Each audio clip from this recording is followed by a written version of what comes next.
Om Swastiastu. Perkenalkan, kami dari kelompok 9 kelas 9E akan mempresentasikan tentang masa demokrasi terpimpin tahun 1959 sampai 1965, perkembangan ekonomi, yaitu di poin 49. Di sini kami dibimbing oleh Ibu Dr. Putu Eka Juliana Jaya, SIMSI, yang sudah membimbing kami sejak awal. Izinkan saya memperkenalkan anggota kelompok saya. Yang pertama ada saya sendiri, Nyoman Arga Pramadharma, absen 31 sebagai ketua kelompok, Hikade Kiro Atila Nararya Putra Yuda, absen 12 sebagai wakil ketua kelompok, Kade Ayu Dewi Pratnyani, absen 23 sebagai anggota pertama, dan juga Ana Agung Listia Dewi Kunsana Yoga, absen 1 sebagai anggota 2. Perkembangan ekonomi. Pada masa demokrasi terpimpin, pemerintah berupaya mengatasi permasalahan ekonomi yang terjadi sejak masa demokrasi parlementer. Presiden Soekarno mempraktikkan sistem ekonomi terpimpin dengan terjun langsung mengatur perekonomian. Langkah-langkah yang diambil pemerintah untuk memperbaiki kondisi ekonomi antara lain adalah sebagai berikut. Pembentukan Dewan Perancangan Nasional. Tugas dewan ini adalah menyiapkan rancangan undang-undang pembangunan nasional yang berencana serta menilai pelaksanaan pembangunan tersebut.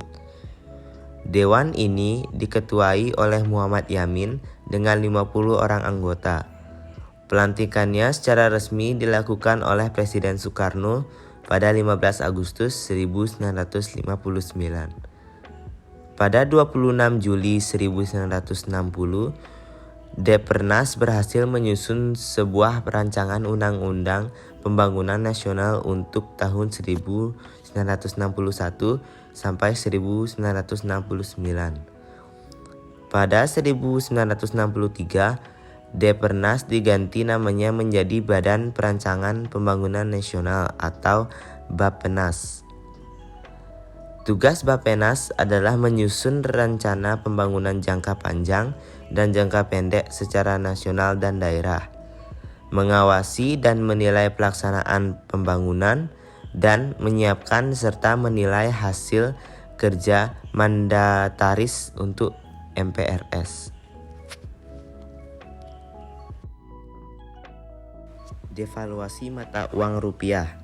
Pada tanggal 24 Agustus 1959, pemerintah mendevaluasi atau menurunkan nilai mata uang sebesar Rp1.000 dan Rp500 menjadi Rp100 dan Rp50. Pemerintah juga membekukan pembekuan terhadap semua simpanan di bank-bank yang jumlahnya Rp25.000. Tujuan kebijakan devaluasi dan pembekuan simpanan ini adalah untuk mengurangi banyaknya uang yang beredar demi kepentingan perbaikan keuangan dan perekonomian negara.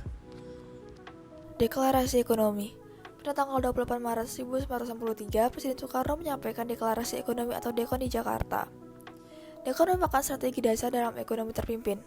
Tujuan utama DEKON adalah untuk menciptakan ekonomi nasional yang bersifat demokratis dan bebas dari imperialisme untuk mencapai kemajuan ekonomi.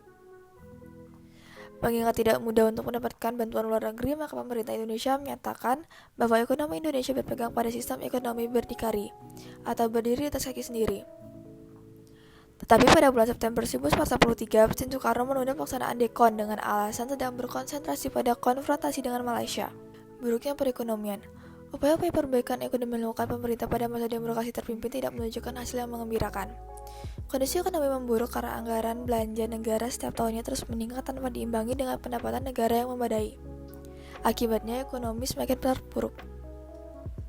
Harga barang-barang naik mencapai 200 hingga 300%, sehingga pada tahun 1965 pemerintah mengeluarkan kebijakan bahwa pecahan mata uang senilai 1.000 uang lama diganti dengan Rp1 uang baru.